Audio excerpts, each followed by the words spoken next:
नमस्कार दोस्तों, मैं हूं शिवकांत गौतम। स्वागत करता हूं आप सभी का शुद्ध मनोरंजन में।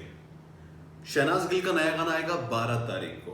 बता रहा हूं, वीडियो जो अब बना रहा हूं वो इससे रिलेटेड नहीं है, वो है शहनाज की एक बहुत बड़ी टेंशन से रिलेटेड। सना को किसी की चिंता हो रही है, बहुत ज्यादा उनको लग रहा है कि यार इनके साथ तो बहुत बुरा हो रहा है। किनके साथ बुरा हो रहा है खुद ही देख लीजिए।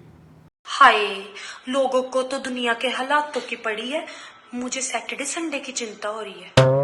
इज्जत ही नहीं रही अब सैटरडे संडे की। बेचारा वीकेंड कहीं का।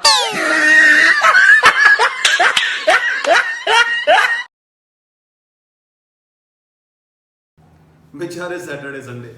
वैसे ये ध्यान ही नहीं रहता ना कि आज सैटरडे है। मुझे भी सच में ध्यान नहीं था, सुबह उठा जब सैटरडे आज कुछ ऐसा है ही नहीं, फील ही नहीं होता। वही सब कुछ है, सुनसान रोड है, खाली रास्ते हैं, ना कोई आने वाला ना कोई जाने वाला, कुछ भी नहीं है। ना कोई छुट्टी मनाने का खुशी हो रही है, ना संडे, ना क्रिकेट खेलना है, ना समझ गए ना आप। लेकिन इसके साथ साथ उन्होंने एक बहुत बड़ी चेतावनी भी दी है हम सबको। भगवान ने एक बहुत ही अच्छी सी चीज दी है, अगर उसको ठीक रखना है, अगर उसको बिल्कुल तंदुरुस्त रखना है और ऐसा रखना है कि बैठ सके, तो बाहर मत निकलो ना यार। पहले ये मैसेज सुनो।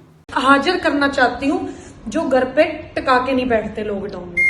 जिंदगी ने जिंदगी भर गम दिए, जिंदगी ने जिंदगी भर गम दिए, घर पे चुप करके टिका के बैठ जाओ, भगवान ने तो बम दिए।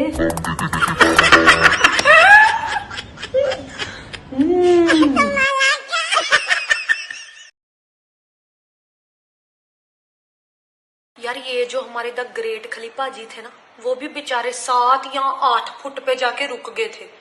ये जो लॉकडाउन है ये रुकने का नाम ही नहीं ले रहा, बढ़ते ही जा रहा है यार।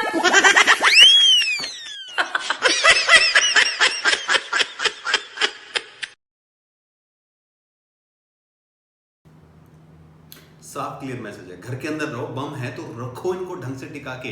बाहर जाओगे तो ये बम सुझा दिए जाएंगे अगर बिना बात पे घूमोगे तो, और फिर ये बैठने के लायक भी नहीं रहेंगे। इसलिए घर में बैठो, बम को सुरक्षित रखो। और इसके साथ साथ कोरोना से अगर खुद को सुरक्षित रखना तो क्या करना है? घर में रहना भाई। सैटरडे संडे मंडे ट्यूसडे सब एक समान है, मोह माया नहीं है। ऊपर वाले ने Sunday Monday Tuesday Wednesday Thursday Friday सबको एक समान कर दिया, एक ही तराजू में तोल दिया और कह दिया है मेरे लिए मेरे सारे सातों पुत्र एक समान है। तो अब उनका फायदा उठाइए ना। जब आगे चल के 10-20 साल में बच्चे बोला करेंगे संडे की छुट्टी है, तब आप भी अक्षय कुमार स्टाइल में कह सकते हो, बेटा एक जमाना होता था, छुट्टियां होती थी हमारे जमाने में, तुम्हें क्या पता छुट्टी का मतलब।